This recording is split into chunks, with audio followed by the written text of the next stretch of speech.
Bonjour à tous, vous regardez sur le web le magazine qui décrypte l'actualité au travers du net. Aujourd'hui, nous parlerons de ministres israéliens qui utilisent Facebook pour contrer les éventuelles négociations qu'Israël pourrait faire aux Palestiniens.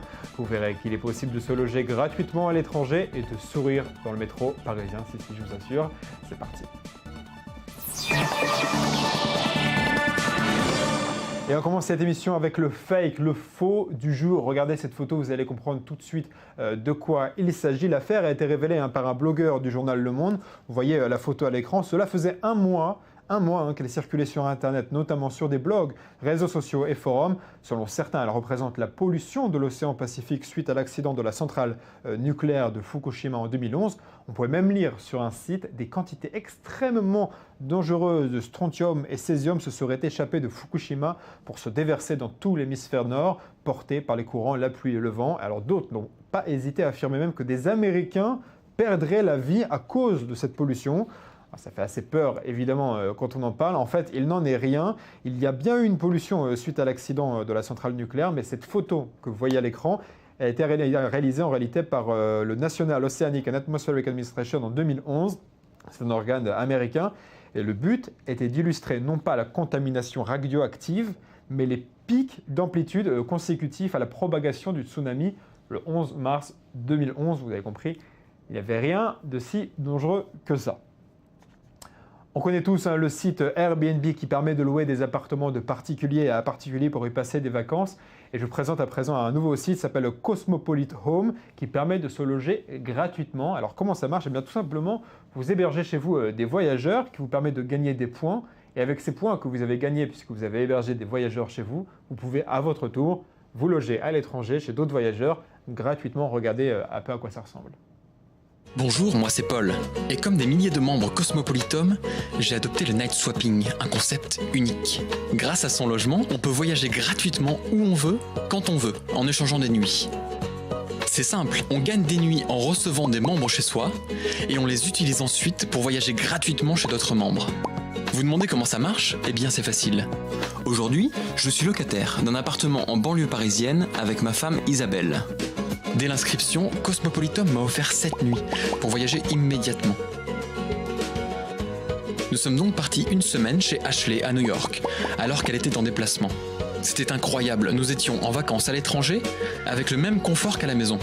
Le mois suivant, j'ai accepté un échange avec Elena et Larry, un couple de Finlandais qui habitaient une jolie maison. Ils étaient charmants, et puis c'était l'occasion ou jamais de découvrir une nouvelle destination. Voilà, on comprend que le concept cartonne au moment de la crise économique. Les gens, tout le monde cherche des solutions à bas coût, des solutions low cost pour voyager et se loger. Attention, comme tous les systèmes de location, vous n'êtes pas évidemment à l'abri d'une éventuelle arnaque. Depuis juillet 2013 et jusqu'au mois de juin 2014, 5 jeunes chrétiens, juifs, musulmans, agnostiques et athées réalisent ensemble le premier tour du monde des actions interreligieuses. Leur but est de combattre le fondamentalisme. Ensemble, ils traverseront les continents, ils passeront des séjours d'un mois dans les principaux lieux clés de l'interreligieux comme le Proche-Orient, la Turquie, l'Inde, Singapour ainsi que les États-Unis. Leurs armes pour faire connaître leurs projets sont un site et les réseaux sociaux. À leur retour, ils traverseront la France cette fois-ci pendant 2 mois pour faire découvrir leurs projets. Ils envisagent de renouveler l'expérience tous les ans. Regardez à quoi ça ressemble, on en reparle tout de suite après avec le porte-parole de l'organisation.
Et j'ai donc le plaisir d'accueillir par téléphone Ilan Shalom, porte-parole de Coexister, membre de l'Interface Tour.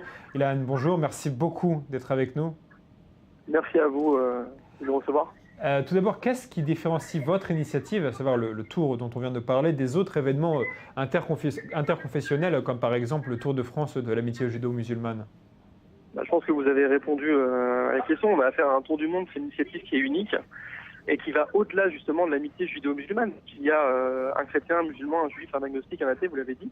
Et donc, au-delà de la manifestation et au-delà de rencontres dans des lycées, des écoles, quoi, il y a 3 points importants dans ce tour du monde. 1, identifier les initiatives interreligieuses à travers le monde. On a 47 pays qu'on visite. 2, connecter les porteurs de projets interreligieux ensemble et voir comment on peut créer une base de données pour agir ensemble. Et 3, s'inspirer des bonnes pratiques et les ramener en France. Vous l'avez dit tout à l'heure, il y aura un Tour de France à notre retour en 2014 pendant 2 mois. Alors pourquoi avoir choisi les réseaux sociaux et Internet de manière générale plutôt que les médias classiques pour parler de votre projet? Non pas que ça me déplaise ni à moi ni à l'équipe de Sur le Web, au contraire ça nous arrange, on peut en parler, mais pourquoi ce choix? Alors en fait, on n'a pas choisi Internet plutôt que les médias classiques, mais il est vrai qu'on a affaire à Interface Tour, c'est le tour du monde interreligieux des jeunes.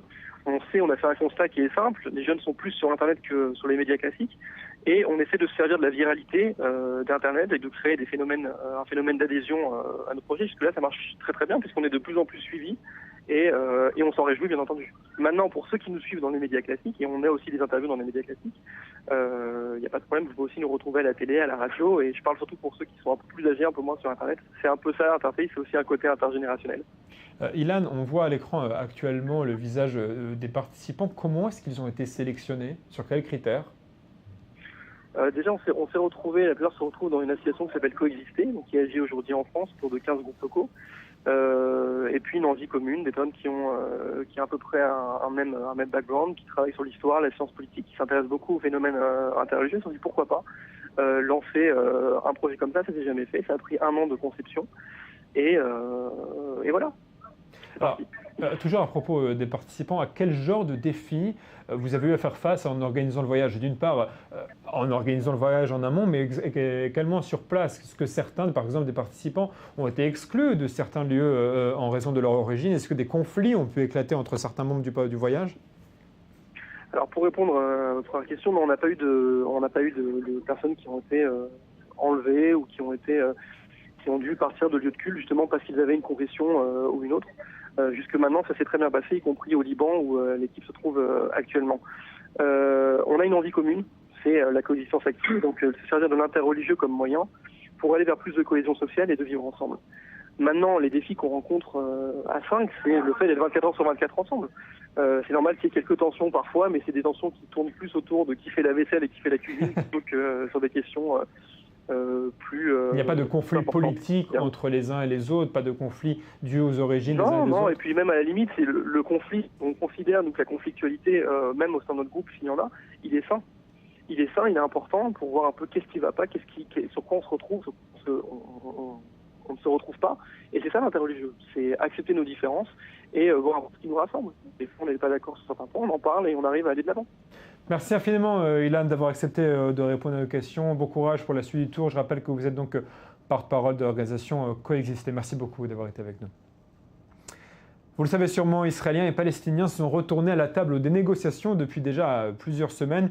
Israël a déjà libéré plusieurs dizaines de terroristes en signe de bonne volonté, ce qui n'a pas manqué de créer la colère des familles de victimes. Plusieurs ministres au sein du gouvernement expriment particulièrement leur opposition à d'éventuelles concessions qu'Israël pourrait faire aux Palestiniens. Vous allez voir à l'écran le ministre Naftali Bennett, que vous voyez donc à l'écran cette fois-ci, chef de file du sionisme religieux, a clairement exprimé son point de vue sur Facebook mardi soir dans le post que vous pouvez voir. Il a rappelé pourquoi il ne souhaitait pas qu'Israël se retire de la vallée du Jourdain, et il a également publié une vidéo réalisée par le Jerusalem Center for Public Affairs pour étayer son argumentation. Regardez la vidéo en question. Should Israel withdraw its military from the Jordan Valley and rely on international forces for its security? Some politicians and diplomats around the world say yes. But 70% of Israelis say no. Who's right? Egypt. After the Suez Crisis, the United Nations Emergency Force, UNEF, is deployed in the Sinai Peninsula. Its mission: securing the cessation of hostilities, ensuring freedom of navigation in the Strait of Tiran, and serving as a buffer between Israel and Egypt. However, in May 1967, Egypt masses its army on Israel's border and closes the Strait of Tiran. UNEF retreats. The stage is set for the outbreak of the Six-Day War. The repeated failure of international forces to maintain peace and security goes well beyond the Middle East. Since 1967, the Jordan Rift Valley has served as a formidable geographic barrier protecting Israel and the front line of its defense in the east.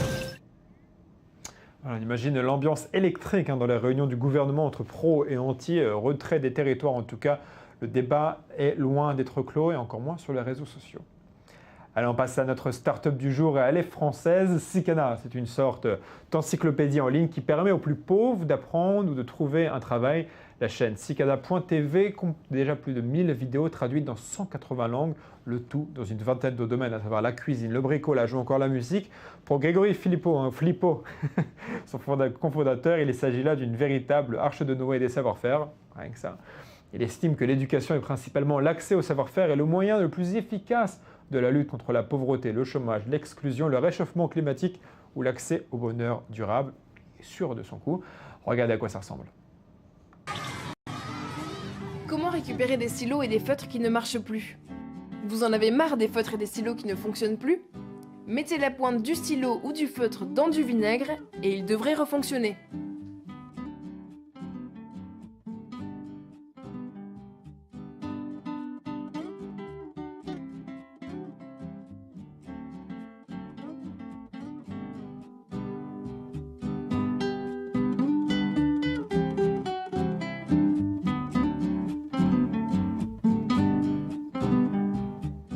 Voilà, sachez pour être tout à fait complet que Cicana TV compte 241 contributeurs bénévoles à travers le monde.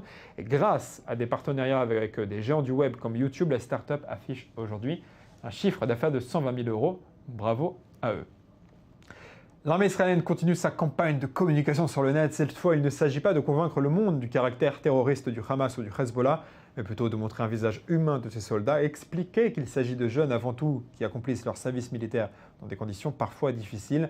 Le site de Tsahal en français propose de suivre aujourd'hui un groupe de soldats de la marine à bord d'un navire de guerre de l'armée. Depuis la salle des machines en passant par le contrôle et les canons à feu, la vie sur un navire de guerre fait parfois penser à une fourmilière bien organisée. Et vous allez le voir, le clip ressemble fortement à une pub pour la marine.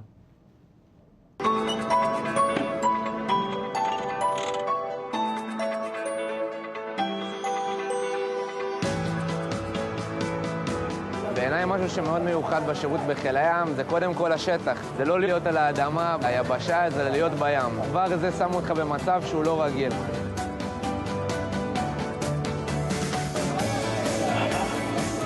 חיים פה 60 אנשי צוות על 60 מטר אורך של ספינה. הקשר פה עם אנשים הוא מאוד מאוד חזק.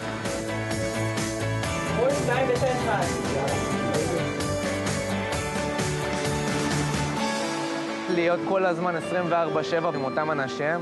אתה מבין כמה זה חשוב לדעת להסתדר ולעבוד נכון אחד עם השני.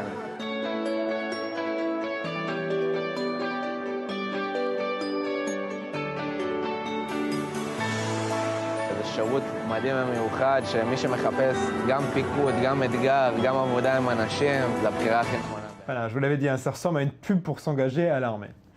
Allez, on passe au sujet décalé du jour, c'est l'œil du net. Je vous présente Karim, armé d'un ballon de foot. Il se dit prêt à relever tous les défis que les internautes lui lancent, dont celui-ci, faire sourire 100 personnes dans le métro parisien, et ça, Dieu sait que c'est compliqué.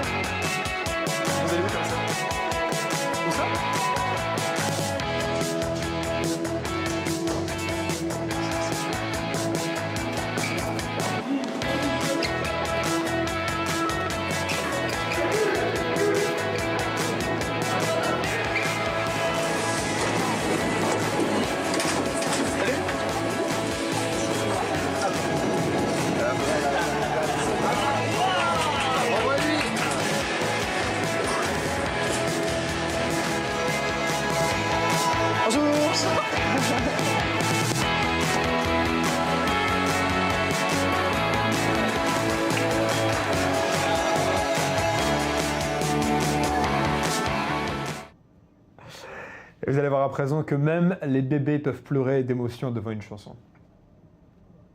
I don't want you to come round here no more. I beg you for mercy.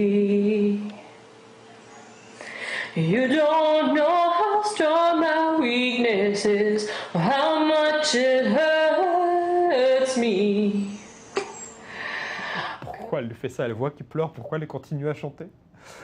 Voilà, c'est tout pour aujourd'hui. Merci à vous d'avoir été avec nous. Je vous donne rendez-vous demain, même heure, même endroit. D'ici là, on garde le contact évidemment via Twitter. À demain, vous me manquez déjà.